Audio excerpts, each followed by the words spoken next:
Alrighty, welcome back to another Wisco Fanatics Wednesday. Mike, Jake, and Tyler, we are here today. We are recapping the Badgers' win over against Northwestern, and we will be previewing the Badgers matchup with Penn State. If you are interested, Jake and I hopped on with Scary Alvarez. He runs a good podcast. He runs a really great Twitter account over on x.com. We jumped on with him on Monday. He put that out yesterday. It was a fun time to talk some of the stuff that we're going to talk about today in just a little bit of different of ways, and have some conversations with Scary, which is always enjoyable. And we're going to work on having him on for our Badgers basketball primer, which is going to be coming up next Friday, not 2 days from now, but the following Friday. We're going to have our Badgers basketball primer. So we're very excited for that as well. But today we have the Badgers recap preview, and then Jake and I are doing our Milwaukee Bucks bold predictions and record predictions tonight because the Milwaukee Bucks start regular season basketball. So here we go.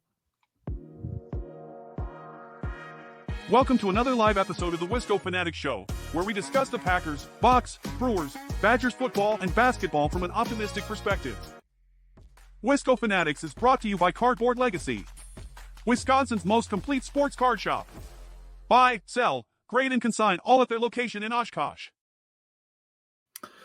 Alrighty, so we're going to start with recapping Northwestern against Wisconsin. Badgers won 23-3, are outscoring their opponents 117-16 in the last 3 weeks. So let's go to the defensive side of the ball first. And Mike, we'll start with you. What stood out to you from the defensive side of the ball? Yeah, that point differential still you love to see that, right? But Bring no, it up every time I get the opportunity.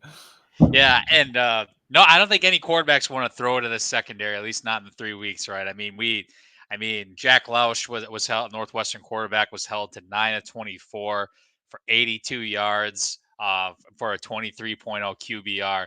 The only reason why Northwestern, I think, moved the ball at the end of the day was because there's a couple situations where Northwestern had a couple third and longs, and Jack Lausch was able to scramble out and get 10, 15 yards a couple times. But other than that, this secondary was stout.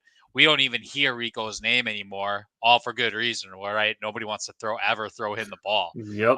He never really gets any opportunities. I think that could change this Saturday finally, probably since our secondary is getting tested, or USC, I guess, too, obviously. But no, it was good all around. Hunter Wohler and Preston Zachman once again put together a really good game. Hunter Wohler had that sick tackle for loss in the backfield. He was pumped. 5 total tackles for him. Preston Zachman, 3 total tackles, but he had 2 big-time pass deflections in this game. And Austin Brown was the other, just the main guy that did get some safety time, a little bit of nickel corner as well, but he had 5 total tackles as well in 36 snaps. So looking good there. And then, as I said with Rico, 42 snaps, but I mean, he had 1 pass deflection, but again, you don't hear his name really anymore, but it's all for good reason. So that's just important to point out. The one thing to monitor after this game, it was after the first play. Freshman Xavier Lucas was in the game. He had a really nice pass deflection. Unfortunately, I believe it was Preston Zachman collided with him a little bit, and he had to leave the game. I thought it was Wohler. Yeah, I thought it was Zachman, but either way, he had a nice pass deflection, but unfortunately he had to leave. I believe they said it was an upper body injury. I don't know if he landed flat on his back. Yeah, I don't think what they named the actual injury though yet, so that'll be interesting. They don't usually in college. It's kind of weird. They don't have to disclose as much at the college level.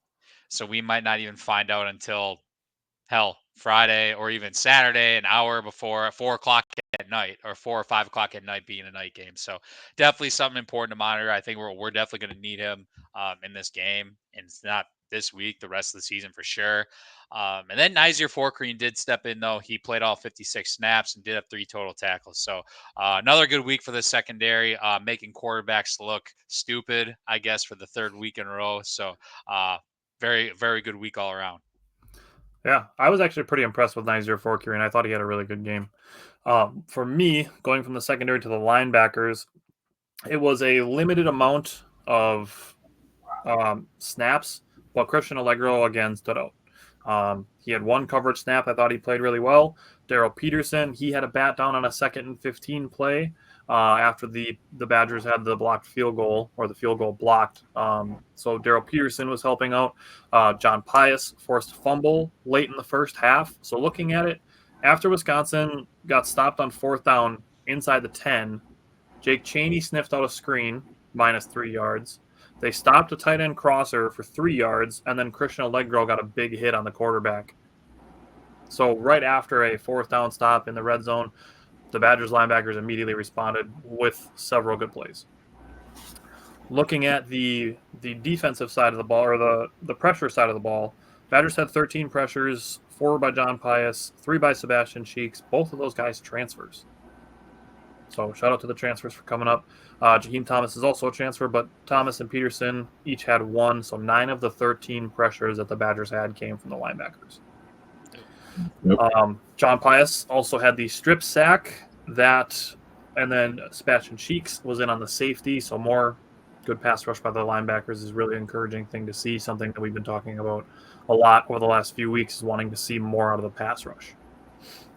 Jake's going to talk about the D-line and that as well. But Jaheim Thomas, 7 tackles with 4 run stops. Christian Allegro played 10 defensive snaps and also had 2 run stops and a pass breakup. So overall, looking at the linebackers, Northwestern came into this game averaging 269 yards. Wisconsin held them to 209. They came in averaging 167 passing yards. Wisconsin held them to less than half that.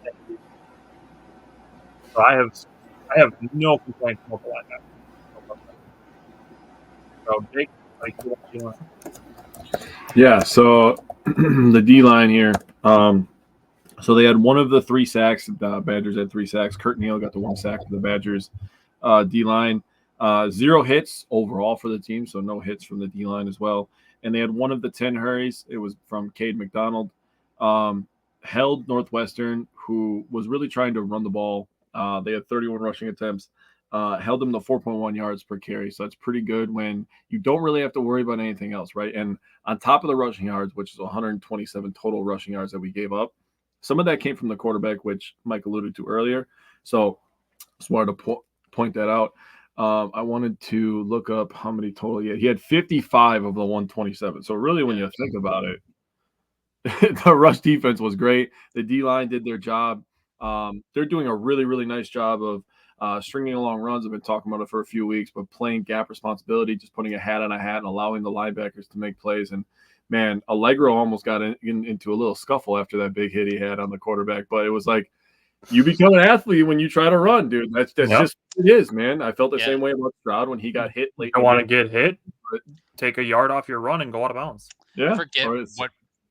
I was going to say, I forget what, I think it was one of you two made the point. Yes, it was a clean hit, right? But I think it was Jake who said it, but you always want to have the quarterback's back. You always want to back up your quarterback in that situation. So I felt the same way on Sunday about the Texans. Shame on the Texans O-line. They didn't protect them all day. And then when they had an opportunity to protect them on the Packers sideline, they didn't do it then either. Yeah. So, and the same thing happened in Northwestern, except the lineman came and kind of protected him. It's like, I understand that. That's a mentality thing. You have to protect him. If that's your guy, you go over there. And I have no problem with any of it. It wasn't. I was just going to say, nobody's wrong in that situation. Yeah, Allegro didn't do anything wrong. He's being a football player. And the quarterback, Lausch, for Northwestern, he was being a football player too. That's what happens in football. He ran a lot that game. It is what it is. Every single defensive player, if they have an opportunity to hit the quarterback, they're going to hit the quarterback. Dude, I'm telling you, in the back of your mind, you're just licking your chops. You're like, I finally get this son of a bitch without having to go. And I'm not going to get flagged for it. One-on-one. You're just waiting for that as a linebacker, especially. But, I thought the D-line did their job. Just what I've been asking them to do the last 3 weeks, and that's what they're doing. And look what's happening. The Badgers defense is playing really well. Obviously, you look at the point differential as evidence of that.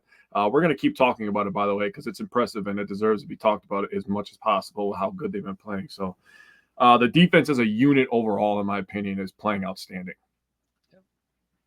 All right. How do you feel about special teams?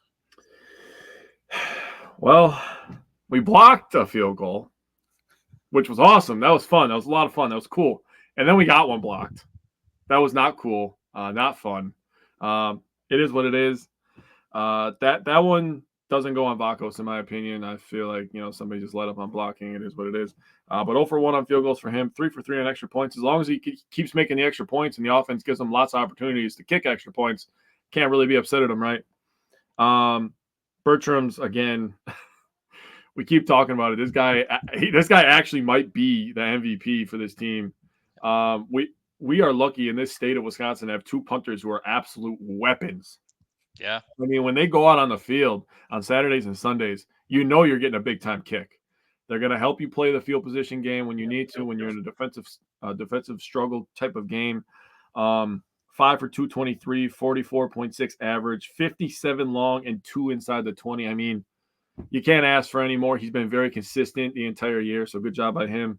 Not really much to talk about on the return end of things. Just as long as they don't fumble the ball or make mistakes on blocking and anything like that, that's really what I'm looking for on kick returns.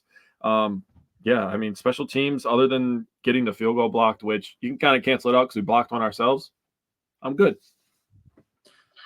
So going to the offensive side of the ball, last week my X factor was Vinny Anthony. On the third play of the game, the Badgers took a deep shot to him. So I do think that's going to be something that continues to be part of the Badgers' offensive strategy, is to take those deep shots to Vinny Anthony, and I'm looking forward to more of them being connected on. There was a drop on a third down that Braden Locke took a shot to Vinny Anthony as well. Would have been a tough catch, but one that I think Vinny Anthony would probably tell you he should have made. Mikey's fighting Mother Nature over there. Yeah, I apologize for that. It's too sunny for You're October. You're good. I'm giving you shit, dude. There was on the second drive, there was a miss to Vinny Anthony as well. So it's not just on Anthony to make that connection. That's a two-player connection that should be made. 3rd and 6, Braden Locke had a miss. He underthrew one wide receiver and overthrew the other one. And it's not necessarily a bad decision, but just a bad throw.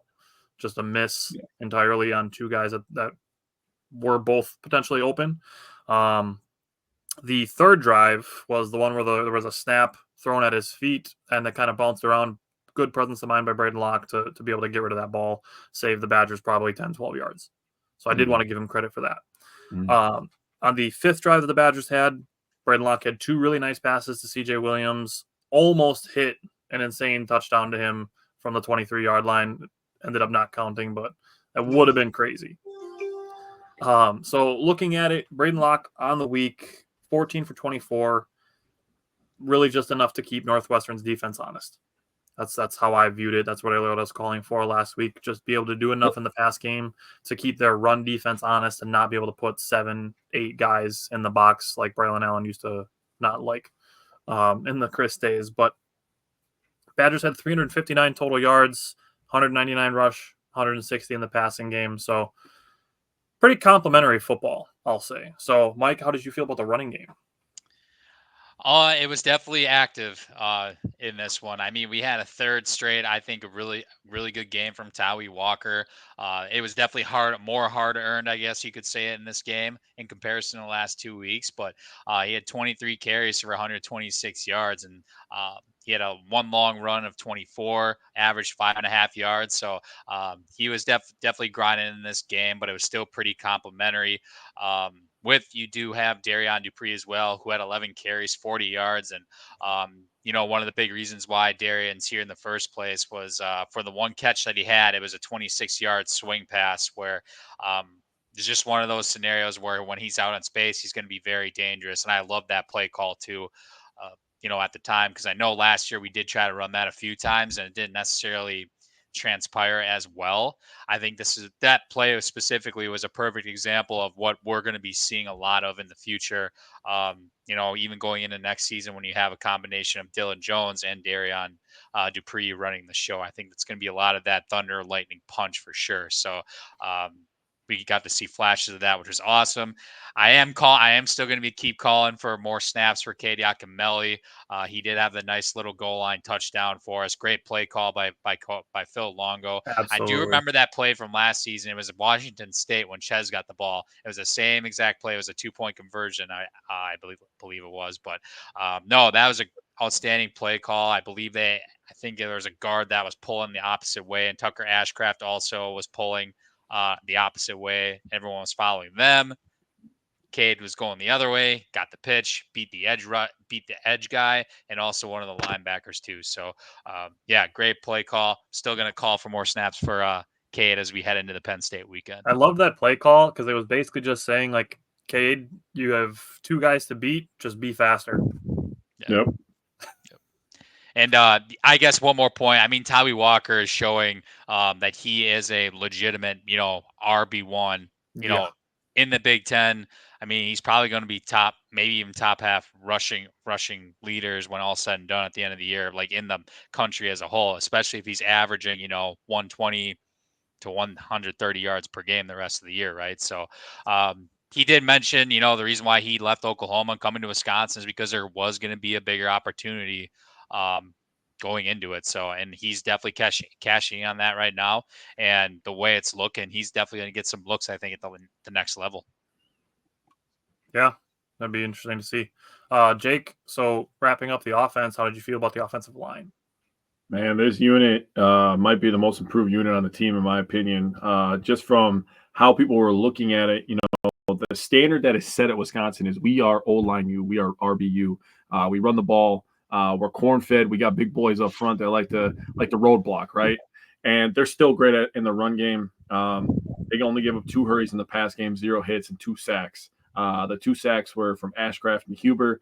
I'm not going to get too hardcore on the sacks, especially from Huber, who has been a monster in the run game. When they run, Huber is pulling and Tawi Walker is following, and he is creating some massive holes. I think the thing that people don't appreciate enough, I guess, is 0 penalties in the run game. You know how hard it is to run the ball as effectively as the Badgers do week in and week out, and people know we're going to run the ball. I don't care who's the offensive coordinator. When you see Cardinal red and white with the W on the side, we're coming to run the damn ball. Like, that's just what it is. And to have 0 penalties every week in the run game and to still create these holes in the run game is impressive to me. I want the O-line to get their flowers, man. They deserve all the flowers, man. They have really stepped up their game the last 3 weeks. I'll tell you what, Penn State's going to be a different monster, though. Tyler and I were talking. He said we went on Scary Alvarez. I was talking to Tyler before that, and I was like, how the hell does Penn State always have one goddamn guy? They always have one guy that can rush the passer. They just move on to another year, flip the calendar, like, oh, I guess you're it this year. I don't understand how they get a guy every year, man. We had that from 2008 until 2020. Yeah, but they've always had that, dude. I feel like they always have that. Like going back to the VAR Arrington days, dude. Like they always have a guy. And yes, I just showed my age there for all the Gen Zers that are going to watch this later. Look up LeVar Arrington. He was a bad Mamma Jamma back in the day, okay? You showed your age by saying the word Mamma Jamma. Hey, I had to mix it up a little bit. I cussed too much, I think. That's a really good point. For our G-rated followers. That's a really good point on the 0 penalties. Is there anything else you guys want to say about the Northwestern game? Jake made a fantastic point there. That's what I was going to say. All right. Let me throw a win at Northwestern. I'll say that. Yeah, I think that special team stuff, I think that was just a tale of playing at freaking Northwestern. Not everything's going to go perfect at all. I'm just like, after that block kick, I'm just like, freaking Northwestern. Yeah. Sorry, every time I'm like, something's gotta go wrong, dude. All right. Yeah. Keep going. All right. The last thing that I wanted to say is we talked about this with Scary Alvarez. The people that still don't want to give any credit to what the Badgers have done over the last 3 weeks because, it's just Purdue, it's just Northwestern, it's just Rutgers. They held those 3 teams combined to 16 points. So I looked it up, what their averages are, even after the Badgers played them and held them to very low points. Those 3 teams combined average 57 points a week. Damn. Wisconsin held them to 16. That's pretty good. And Gary brought it up. We talked about it last week. The fact that Purdue scored 49 on Illinois the week after the Badgers held them to 6. Right. Yep. So there's 0 reasons for complaints on what the Badgers have done over the last 3 weeks because they have absolutely dominated their last 3 opponents. Just to have. It's crazy because you guys brought it up too. I did watch, and it's like there's like not a majority. That's not the right word. There's still a handful or a portion of like the Badger fan base deep down wants them to like fail or lose for, I'm going to say, because of the whole Paul Chris thing, number one, and it's still never going to be good enough. Like, yeah, okay, let show me this, and this. Like, this is ridiculous. 117-16 or whatever it is. Are you kidding me? It. Like, what more could you honestly ask for defensively, especially? Because we obviously had questions, especially after the first couple of weeks. Alabama for sure, USC a little bit, but I mean they've answered the call these last 3 weeks, and how can you not? You can't ask for more. You really can, and if you are, then you know what, go cheer for somebody else as far as I'm concerned, because I mean they've answered the call. I'm going to wrap this up real nicely here. When we went through the first 2 weeks of the season and people had had cause for concern, I'll say, because I had a little bit myself. I did too. And you go after the Alabama game and you're like, all right, maybe Alabama's just that good. And I do still believe that Alabama is that good, even though they've lost a few games. Then after the USC loss, you might look at this and be like, wow, we might struggle in Big Ten play this year. Like maybe the team needs a year to grow. The 3 weeks after that absolute collapse against USC, you're telling me you outscored our opponents by 111 points? 101. 101, whatever. Sorry, my bad. Numbers, a lot of ones. Yeah, only 101. Either way, you got to be thinking what a night and day difference this team is, what a night and day, controlling the line of scrimmage, letting the athletes be athletes, the play calling on offense, the defense flying around, playing downhill and aggressive and fast. I mean, you can't ask for anything else. We're going into a big-time game against number 3 Penn State, people. Night game at the camp. How can you not be jacked up for that? I'm so ready for Saturday night, dude, because then I won't be at the pumpkin patch for one, and I'll be sitting on my couch watching football. So that's going to be great. So 6 o'clock on Saturday, get here pretty quick. All right, Mike, what are you looking for from the Badgers defense against Penn State? So this is really, it's going to be a challenge for sure. I'm going to first off say I respect the hell out of Penn State's offensive coordinator. For any fans that are watching, the offensive coordinator, Andy Kotelnicki, his previous stop was at Kansas, then Buffalo prior to that. And then one of his first stops was actually at Wisconsin Whitewater, my alma mater. He helped win. He was a part of 2 national championships when he was there at Water when Lance Leipold was at the helm. So, and fun fact, I actually took a coaching class at Whitewater, and Kotelnicki, he was actually the teacher. And one of his sayings actually is Tigger up. So meaning like your energy like is high, like you put a smile on your face and you're ready to go. If you go on his Twitter page, I think he still might have that Tigger on his like pinned tweet. But no, his saying, fun fact, was always Tigger up. So no, he was a great guy. Obviously knows his football. Penn State agrees as well. And Penn State's offense is interesting, right? Because they don't necessarily lead passing or rushing, but they sure as hell have a combination of both. And they're second in the Big Ten with average yards per game. After only getting that bye week, 6 games in, they're at 71 yards a game. So it's going to be interesting to see what Kotelnicki does. Hey, do I attack this run defense or do I, throw it a little bit? Me personally, I know they're going to obviously go. I think it's going to be, Tyler Warren. They're going to try and get him involved. I think he's their best player ultimately. And I think that matchup, I think you got to stick Hunter Wohler on him. I think you really do. Best defensive player and best offensive guy. I think you got to do it. And let those two duke it out, one-on-one. But that is not the only guy that Penn State has. Like I said, they have a combination of both, right? I think their second best players is their running back, Nick Singleton, because he's both deadly on the ground and in the air. Similar to Darian Dupree, I would say, honestly. He's a fan of catching those swing passes on the outside. He scored 3 touchdowns off of that this year. And then in combination between passing and rushing, he's got 500 yards of total offense. So me personally, just watching and looking at the film, I do think they are going to try to establish a run, though, first, because if there's one thing, at least I don't want to nitpick too much, but if I'm going against the Wisconsin Badgers right now, this defense, I'm going to try and run the ball too on them before I pass into that secondary. And maybe Rigo gets a little action. Maybe he doesn't. I think he does. Drew Aller, I do think he's a little bit overrated, but he's definitely not a pushover like some may think. But it's gonna be interesting, man. I think both the line and the secondary are going to get tested without a doubt. But no, it's going to be a hell of a challenge against Kolnick in this offense. Jake, what are you looking for from the Badgers defense against Penn State? First of all, very well done, Mike. Congratulations. That was very well thought out. So I looked up rush attempts, yards per game, yards per rush, yards per pass completion, and yards per pass attempt. Rush attempts for Penn State, 39 per game. That's 25th in the country. 201 yards per game. That's 21st in the country. 5.2 yards per rush. That's 22nd in the country. So this team can run the ball. They're number 6 in yards per completion at 14.5 yards per pass completion. That is insane.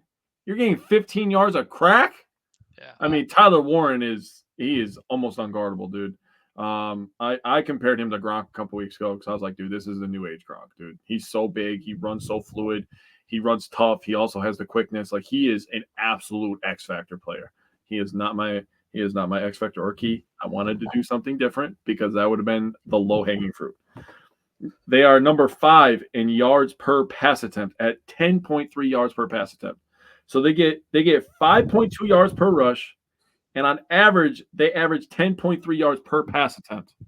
This team is going to try to take chunks. They're going to try to throw the ball down the field. They stretch the field horizontally and vertically. And the thing about it is why they get so many of these big-time opportunities is because I compared them to a magician, where the magician has you looking right here. He's doing all this stuff with his hands. He's doing stuff with the cards. He's doing stuff with whatever, right? He's right here. All the action's over here. So if you stay fundamentally sound, play your assignments, have gap responsibility, I think the Badgers have a chance in this game. But that is much easier said than done, is because Penn State has a very talented roster. I 100% agree with Mike. I think Drew Aller is a little bit overrated. He's also not a pushover, but with him being on number 3 Penn State, he may get a little bit of a big head. I think he's susceptible to putting some balls in the 50-50 chances. We'll see if the Badgers make the play or not. I gotta make a quick point. That was really good. Like the whole magic trick, what you just said. When you say that, I think about literally the last time Penn State came to Madison. It was the opener. It was the year right after COVID. Campground was absolutely packed. It was juiced. Not just the Big Ten opener, but the first game overall. And when you did the whole magic analogy, I'm thinking, okay, we were playing a hell of a game. And then Sean Clifford, all of a sudden, the second half, throws that deep ball that Dotson, who's in the NFL, both guys are technically in the NFL, just throws an absolute deep ball, and nobody was around him at all whatsoever. So, just setting that plays like that up. You talked about big plays. I thought about that instantly once you said that. So, no, I couldn't agree more. That was a great point. Thanks, man. So looking at it, Wisconsin allows 162 passing yards a game and 142 rushing yards per game. I'm going to be looking for the linebackers to be stout in the run game against, I wrote their names down really, really small, Nicholas Singleton and Kayron Allen. And this is what I wrote. It will be paramount, underlined, to have good coverage on Tyler Warren. Now, I don't know if that's going to be, James, welcome back. I don't know if that's going to be a linebacker, a safety, both, some of either one, one of either one. It's going to possibly be different looks to maybe try to make it harder for him than to just say, Hunter, your job is to cover this guy this week. I think they might try to mix it up. So whether it's a linebacker, safety, or somebody else, he went nuclear 2 weeks ago against USC. So the capability is there for him to do so. But the quarterback, like Jake was saying, he can be turned over. That USC game, he also had 3 interceptions, all at different levels of the field. Yep. He had 1 20-plus yards, 1 between the 10 and 19 mark, and 1 from 0 to 9. 2 of the 3 came in the middle of the field. So he can be turned over. Yes, sir. Oh yeah. All right. Jake, what are you looking for from special teams? I say almost identical things every week. The special teams, you could be a weapon. I really am looking. I'm not looking for anybody to break out, a big time, run. Just catch the ball on returns. Okay. I seriously am going to have PTSD the rest of my life on punt returns, dude, because of the Packers. They have completely ruined punt returning for me. Just Same here. wave at the ball in the air, say hi, and then meet the ball. Okay. That's all I want. I don't need nothing else. Okay. And Keyshawn Nixon is probably the worst returner in the history for me to have right now, because he just doesn't give a shit. But as far as Bertram's, what can I say? Just keep doing what you're doing. And Vakos, I need you to gain a little bit of confidence, start making a little bit more field goals. I'm not going to harp on you too much because, again, the one last week was blocked. But keep doing your thing on extra points, man. All right. Mike, what are you looking for from the offense against Penn State? I mean, I'm going to go right to the running back room because I think it's going to be very, very interesting. Penn State's got a sneaky good defense, man. I mean, they're ninth in scoring defense, giving up less than 15 points per game, which is I did not know that going into it. So just doing a little digging there. I mean, you're giving up only 7 points to Illinois, 11 to UCLA. I guess USC you gave up 30, but I mean they went on the road to West Virginia, only gave up 12. That was impressive, that season opener. But no, I still think where the Badgers are going to have to establish a run in some form. Penn State's only given up 95 yards per game on the ground, it's going to be a hell of a battle. I mean, similar to Northwestern, probably a bigger challenge even. But, they got 2 stout linebackers I was looking at. Kobe King, 30 total tackles on the year. The Badgers, I do know for a fact, we're right in the middle of his recruitment. So that's a guy I'm going to be watching personally going into this. So I guess one thing that I also was looking at is that Penn State, they're on the top half of tackles for loss with 41. To give you some additional context, the Badgers only have 28. So that is something to watch as well. And I think that definitely attributes to why they only give up 95 yards per game on the ground. So that's what I am looking for. Well, you guys know I'm looking for more yak carries. So that right there as well. And Tawi's going to get 20 plus carries. Maybe we see Darian do his thing, maybe get a couple more swing passes. But yeah, I still think we got to establish a run in some capacity. So I'm going to play off of something you just said, too, with bringing up the swing passes. This is something I know I've talked about a little bit on some Packer shows at times, but it's kind of a weird phrase to say, but there's things you can do like running through the air, which is basically like those swing passes, the pop passes, the wide receiver screens, stuff like that, the short slants. There's things like that you can do that isn't necessarily a downfield passing game, but it's just a quick way to get the ball into your wide receivers or running backs' hands that isn't just a pure handoff. So other than that, Penn State, you mentioned, only allows 95 rushing yards a game. They only allow 167 passing yards a game as well. But we're talking about the number 3 team in the country. The Badgers are going to need both the running game and the passing game at their best to pull off the upset. Yeah. So for the passing game, Wisconsin is going to need to be at the top of their execution, and it's going to need to be also in the RPO and the play action situations. So it's obviously the passing game is the passing game, but everything has to be at the tip top of execution. So, Jake, what are you looking for from the offense? Yeah, so I assumed you guys were going to bring up all their offensive stats, or their defensive stats. So I wanted to bring some rushing stats for the Badgers up, since I did that for Penn State as well. Badgers are number 21 in the country at 40.5 rush attempts per game, and they're number 28 in total yards and average 197.8. They average 4.9 yards per rush, which is 34. So the Badgers have a very, very productive, very good rushing attack, right? What does the rushing attack do for an O-lineman? Mikey will know this because he is a former center. He doesn't look like it. He did the whole Joe Thomas transfer and got all skinny after he got done playing football. Jesus. Sorry, I had to say it, dude. I wrote it down. That's all right. What does it do for an O-lineman? Good content. Notebook. I got you, bro.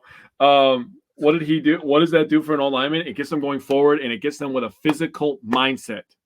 If you're going to beat number 3 at home, That is the mindset you need to have. You need to have a downhill. We're going to punch you in the goddamn mouth. And you know what we're going to do on second down? We're going to punch you in the mouth again. There's not a goddamn thing you're going to do about it. The Badgers need to be able to run the ball and have the O-line carry them to this win. Remember that 28 first downs we had a couple weeks ago? The O-line dominated. We need that again. I like it. Mike, who's your X factor? So I got Braden Locke for this one, and the reason why is because yes, we've been able to score, we've been able to do a lot of good things. However, the last 3 weeks, if there's one thing that I am calling out, it's those interceptions, right? I'm trying to avoid those interceptions, especially in a timely fashion, I guess you could call it. I just need him to make good decisions with the ball. Don't be Superman, right? Make good throws. If it's not there, throw it out of bounds. But I'm hoping he can avoid those timely interceptions, because that is the one thing that has been consistent the last 3 weeks, no matter who we've played, right? So I just have a feeling in the back of my head that might happen, and it might, I don't want to say cost us the game, but it could cost us a major possession that we're on. So take care. I'm hoping Braden can just take care of the ball and just make good decisions on whatever he does. So I'm going to jump in with mine before I go to Jake. Mine is also Braden Locke. We talked about Scary Alvarez too. He asked us something that we think that could stand to improve even after these 3 weeks, and mine was Braden Locke's decision making. It seems that there's just a couple throws a game where he's trying to force a ball into a window that's not open. So just I'm going to simply state the same thing that I just said with the offense. We need him at his absolute best in every facet. One of the other things that I talked about when I brought up Braden Locke's decision making, we talk about his downfield throwing ability, the RPO decisions that he makes. Braden Locke, if the lane is there, take off. He's showing it. I'm okay with Braden Locke running the ball a little bit. It doesn't need to be 6-7 times a game, but if you're looking down the field and you're like, your options are try to force the ball to somebody who's double covered or under good coverage downfield, take off, scramble a little bit. I'm okay with it. I've actually been kind of impressed with what he's done with his legs the last couple of weeks. Mm-hmm. Yeah.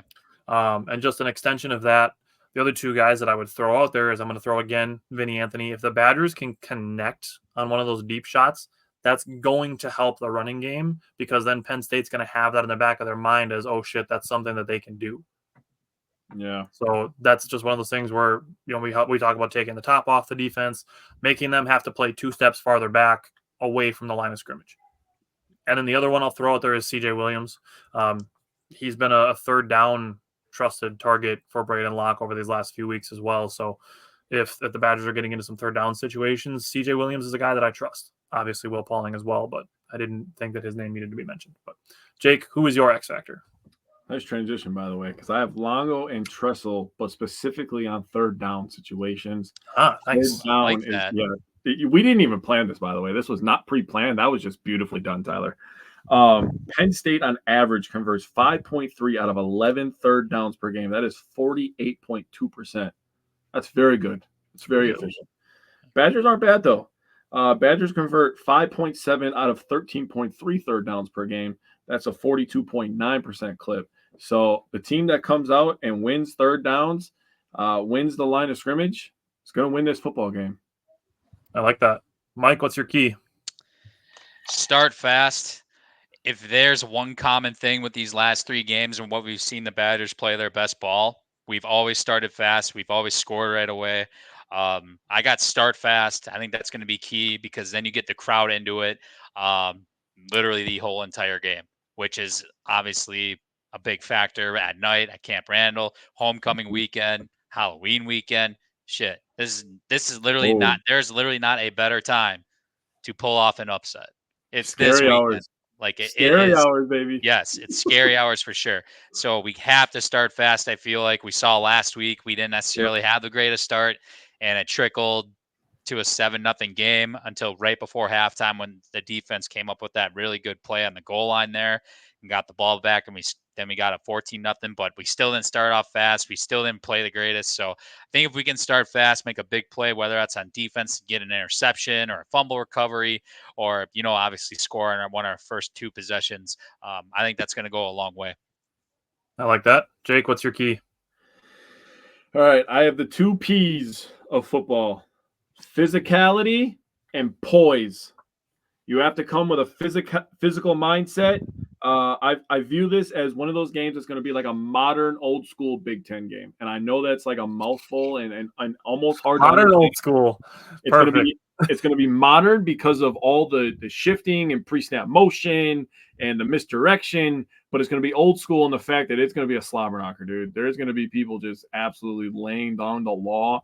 Penn State doesn't bow down to anybody. They're one of the blue bloods in this conference, in my opinion. And the Badgers have been a very good team in this conference. Penn State right now is number 1 in the Big Ten. Badgers have snuck all the way up to number 4. So it's a big-time matchup in Madison. So also with poise, listen, there's going to be times when we're trailing in this game. That doesn't mean you just hit the panic button. It means you go out there, you deal with your shit like a man, you get us the lead back, and then you do it again, and you do it again, and you do it again until that final buzzer sounds and we're victorious. It's definitely a good point on the panic button to not press that early in the game. Definitely can use some of that in the fan base. For me, my key is to rely on the defense. We talked about it multiple times. They've only allowed 16 points in the last 3 weeks. The Badgers defense, I believe, is capable of great things. All right. Yeah. All right, Mike, what's your score prediction from the head?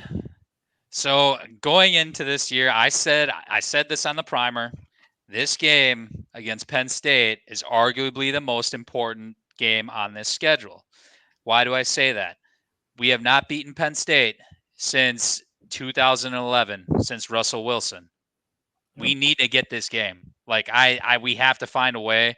This is one of those, because Penn State, and this goes more than just this game, in my opinion. I think this has a lot to do with the recruiting as well, because looking at, it's going to have a lot to do with recruiting. We got a lot of recruits coming on this week, and that's besides the point. But you see Penn State and Wisconsin duke it out all the time lately when it comes to recruits.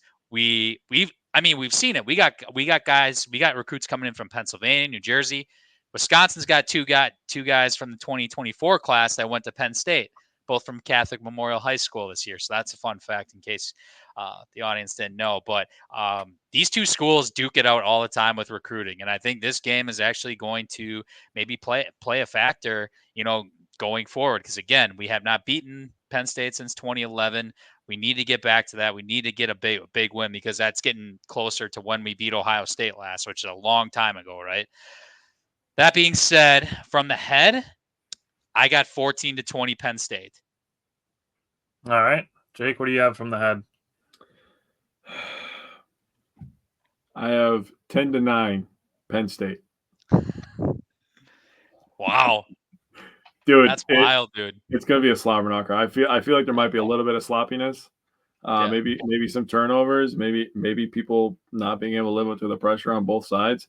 I think Penn State's going to have a hard time playing at Madison. I think the crowd's going to be into it. So for the head, for me, I have 27-16 Penn State. Okay. All right, Mike, what do you got from the heart? Because of it, I said it was the most important game of the year. Arguably, we gotta win this one. So I'm gonna go 27-24 from the heart, and it definitely starts up front. Wisconsin winning. Yeah, 27-24. I think there is a chance. I still think we've seen enough, in my view, that the offensive line can carry a game. We can carry it, and then it's just all about the execution. We have not talked about one bit about protecting Braden Locke at all, really, this whole entire year. The offensive line has been given plenty of opportunities to Braden to make those big-time plays. And that goes back to my X factor. Just take care of the ball, just make good, smart throws. But it's going to start with that offensive line, because they have carried us these last few weeks. Make no mistake about it. Complete 180 from last year. One of the most penalized teams in the penalized units in the Big Ten. We were talking about it every single week with the penalties. So they've come a long way. Blazek's going to have them ready to go, I feel like. And just starts with the boys up front, kind of what Jake mentioned before. And that's how we're going to get this done. So I also have 27-24, if you couldn't tell by the virtual high five that I was giving Mike. We've seen the Badgers do good things in the passing game. We've seen Badgers do good things in the running game. If there's a scenario where the Badgers can put it all together, I believe they can score 27 points against Penn State.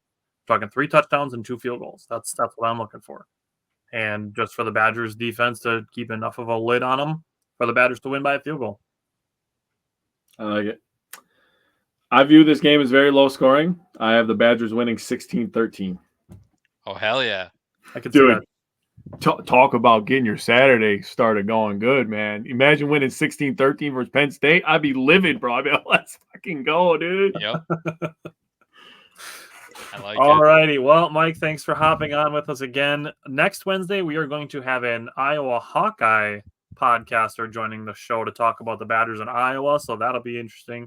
And then we are going to appear on their podcast later next Wednesday evening as well. So we're going to have a little bit of cross-examination coming from behind Nittany Lions, but Brandon, who runs the Hawkaholics podcast, is going to join us. He's a Wisconsin sports fan for everything else except for college, so he's only partially a bad guy, but he's like 75% good guy. So he's going to join us next week, and then we're going to join his show. But Mike, we will see you next Wednesday as well. Sounds good, fellas. Go Bucks. Bucks in 6, baby. Let's get her started. All righty. So you and we still have 2 things to do yet. Yep. 2 very fun things to do. And we are going to do our record predictions from the head and the heart for the Bucks in their 2024-2025 season. Then we're going to do our bold predictions. So, starting with record predictions, give me your Bucks record prediction from the head. Dude, you have no idea how many times I crossed this out. I was like, bro, I don't know what to write down right here. And then I was like going through the schedule month by month. I tried to do like a thing where I wrote down Eastern Conference games, record against East, record against West, division record. I was going crazy. I had to start a whole new page to do this, dude. From the head, I went 55-27. From the head, I went 53-31. All right, we're pretty close. Pretty close. I felt like I was being a little optimistic. I'm not gonna lie, but I was like, they can get 55 wins, dude. They have Damon. They absolutely can. All right. Big question. What do you have from the heart? So I didn't bump them up too much. I tried to keep it still realistic within the realm of possibility, but I went 2 seed, 58-24. Virtual high fives. Hell yeah. I also have 58-24, second in the East. I'm going to write that down. Nicely done, us. Yeah, hell yeah, dude. You have 53 for the head, yep. For the head. All right, what's up, man? Let's do some bold predictions, dude. Ready to get bold. All right. So I have one like pretty simple one, and then I have 2 that I really thought about and I really put some work into. So I'm ready to get into these. You want to go first? Or you want me to go first? I'm gonna go first. Okay. I'm gonna give you my one that I think would shock people, but I think it wouldn't be the most shocking thing. Giannis and Dame, both first team All NBA, and they both score 2,500 total points. Okay. I had to put a little caveat on there because I was like, I can't just say both first team All NBA. I mean, that's happened before. But both of them scoring 2,500 points would be insane. So I did put the All NBA thing on there. But I have the Bucks have 3 All NBA players. Giannis is first team, Dame is second team, and Chris is third team. Oh, okay. I like that. I like that a lot, man. That's good. Nicely done. All right. Give me your second one. All right. My second one is Dame will make 300 threes. Giannis will win Defensive Player of the Year and be the second ever unanimous MVP. I like because that. that's tough, especially in today's NBA with all the talent. the Eastern Conference in general. I mean, there's a lot of talented players. I mean, unanimous MVP this year would be insanity. And there's a lot of, if they don't want to admit it, there is a such thing as voter fatigue. So, Yep. like, there's going to be people who just want to vote for Anthony Edwards because he's different. Yep. Or they're going to want to 100%. vote for Shea because he's different. Yep. It's somebody other than Giannis Jokic or Wembanyama or Embiid or, Harden. Like, it's somebody different than we've seen in the last 6 or 7 years. Okay, I gotta say something. If Embiid gets another goddamn MVP vote It's ever not again, going to happen. I swear to God. He shouldn't have won. Anyways, go ahead with your second one, buddy. All right. My second one is that Pat Connaughton has a bounce back year as the Bucks Swiss Army knife. Now, here we go. 37% 3-point shooting, matching his rate from the championship year. Okay. 113 defensive rating, matching the 2 seasons before last year, and a career high in assists. So I think his 2024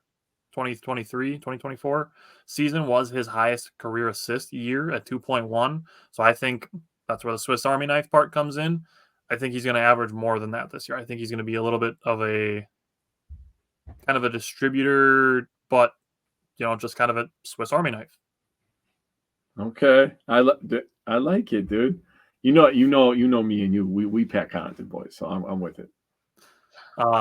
James, I don't think Embiid deserved his MVP. I think he cried his way to it. I think so too. My opinion on what do I feel about what Giannis said, I think Giannis is playing chess, not checkers, if you get what I'm saying. I think he's playing mind games with Tatum since Tatum likes to think he's the best in the world all the time. I actually think Brown is the best player on that team as well. I agree. And I think part of that is that Brown won the finals MVP. He was the best player on the best stage. So Brown is a more consistent defender. He's not afraid. He's not afraid. Tatum may say that he's not afraid, but look at the eyes, buddy. Brown is better. Yeah, that's just how I feel. Yeah, I agree with you. All right, give me your last bold prediction. Doc Rivers will win Coach of the Year. Ooh, I like that one. I like that one. First one I wrote down, actually. Nice. That's a good one. I like that one. All right. My last one is that Bobby Portis finally gets his 6th man of the year. So Here we go. So I'm not sure that he's going to reach the 47% 3-point shooting that he had in the championship season, but he's been burying threes at a very high rate so far in the preseason. Mm-hmm. And my bolder part of this is I think he could be more ready to bang down low defensively. Looking at the roster that was put out by Eric Name, Bobby has gained 12 pounds. Oh. He's listed on the roster that Eric Name put out at 262 pounds.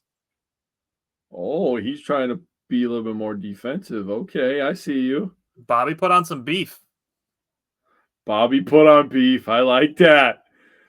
Goldfish got swapped into a bigger tank and he expanded a little bit. I like it. I like it a lot, man. Nice. All righty. Well, there we have it. Our record predictions and our bold predictions for the Bucks. Very excited to see if any of these can come true or if all of them can come true. That would be absolutely insane. But we appreciate it, James. Welcome back. Appreciate the comments. And other than that, we will be back next Wednesday. We have Bucks games to recap next Wednesday. Oh my God, I'm so excited. We get to watch the Bucks in like an hour, dude. But yeah, about an hour and a half. I'm very excited. Let's go, all dude. Right. And we got Badger football and a Packer game this weekend. It's going to be a good weekend for Wisconsin sports. And we will be back next Tuesday to cover the Packers and next Wednesday again to cover the Bucks and Badgers football. So we will see you then.